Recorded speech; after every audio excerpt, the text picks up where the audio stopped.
Na-excite na ako eh. Ako din! Ako, pindutin nyo na ang sparing button natin para malaman nyo na.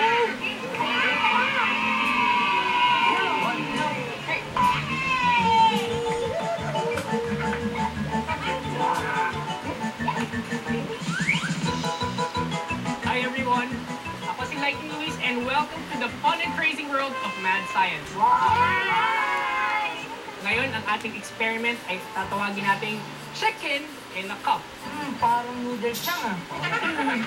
Ang kailangan natin para sa ating experiment, plastic cups, yarn, paper clip, paper towel, pako, gunting, at tubig. Handa na ba kayo? Simulan natin. Gumupit ng 1 metrong yarn.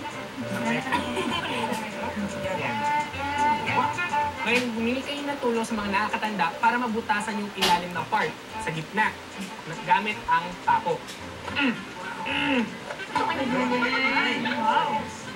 Kunin ang inyong yarn tapos itali ang paper clip sa gitna. Ngayon, make sure na maayos ang pagkakatali ng inyong paper clip.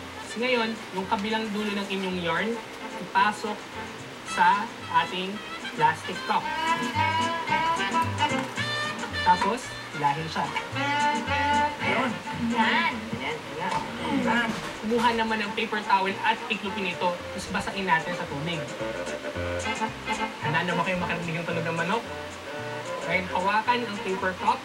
Tapos, balutin ang yarn gamit ang inyong basang paper towel. Tapos, higpitan ang hawak.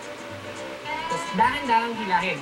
Ngayon, kung tama ang inyong ginawa, maaari kayong makarinig ng isang tunog ng manok. Dahil na to.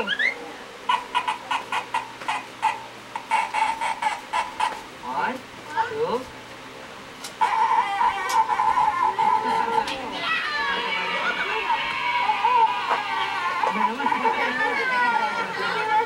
Paano kaya nangyari to?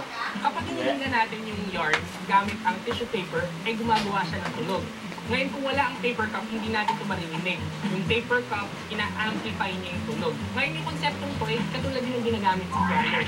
Yung mga strings, nagbabibrate sila at mas naririnig natin yung tunog dahil sa kahon na nakapalibot dito. Nag-enjoy ba kayo sa experiment natin ngayon, mga kids? Hanggang sa muli, paalam!